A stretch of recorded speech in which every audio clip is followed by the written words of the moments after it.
10 second, 5 second,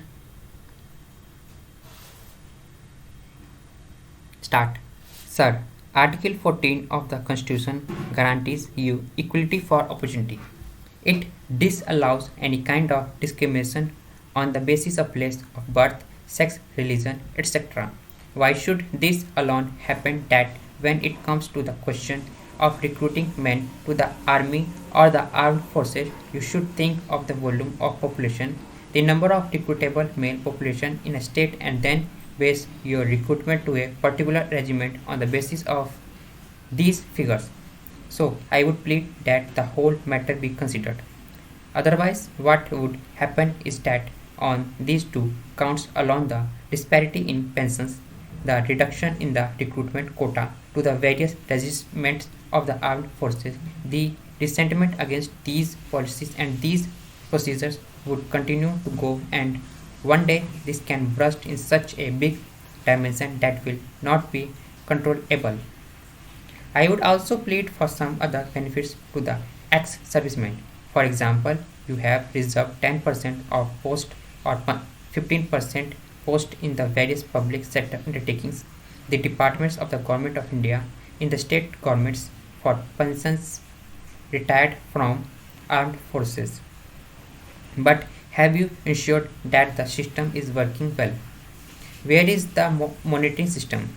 Is there any monitoring system in this country under the control of the Ministry of Defense, or let us say tagged on to the Directorate of Resettlement and Rehabilitation, which ensures that whatever percentage was fixed for every state, for every department, for every public undertaking has been implemented, and the people who served in the prime of their life in the armed forces of their country, who have their sweat and toil, sometimes their blood, also are not driven from pillar to post just as the suggestion of a few clerks and petty officials.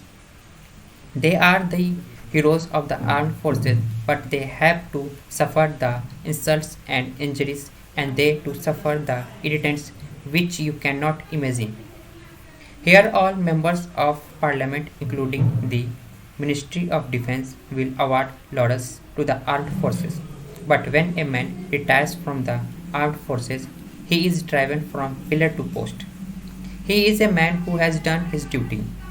He is the man who had dedicated the best years of his life to the cause of the nation. I would like to talk about the small benefits like setting up of CST canteens. They should be insured about them. There are large chunks of areas where they cannot find the necessities of life.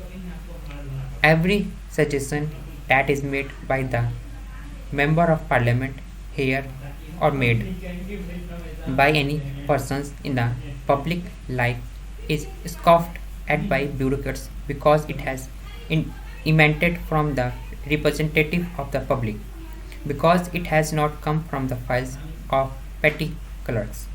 Therefore, I would plead that there should be system in which you not only look to the people serving in the armed forces, but you should look to the areas they are serving, and there should be development. If a person dies in the armed forces, his wife or mother in the village should be able to receive telegram or telephone call. Therefore, I plead for the development of the areas from which their large number of the servicemen are recruited. I would that unless plans of the Ministry of Defense are linked to the total defense of the country by simple parading the armed forces by giving laurels and medals, you will not be able to defend the country. Your lines of strategic movement, the important railway lines of defense, must be properly restricted so that you can mobilize armed forces in the manner which meets the enemy threat immediately.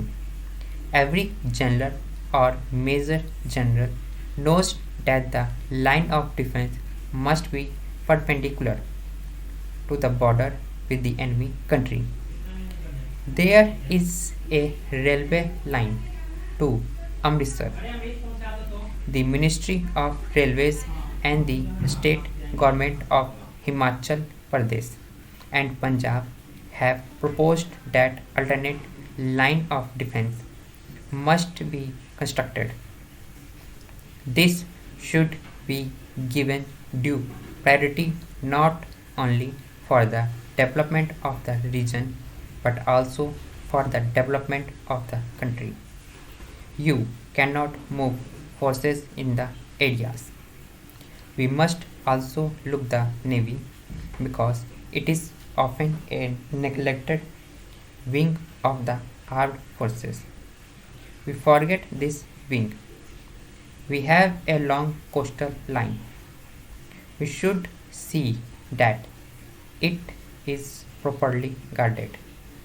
Now that the Indian Ocean is going to become the seat of gunpowder with the US design looming dark in the horizon, we must not risk. We should be alive to the threat not only from across the borders but also from the coastal side. I would very much like that the Indian proposal to treat the India Ocean as a zone of peace should be accepted by all nations of the world. I would like to conclude it by saying that our armed forces are doing well.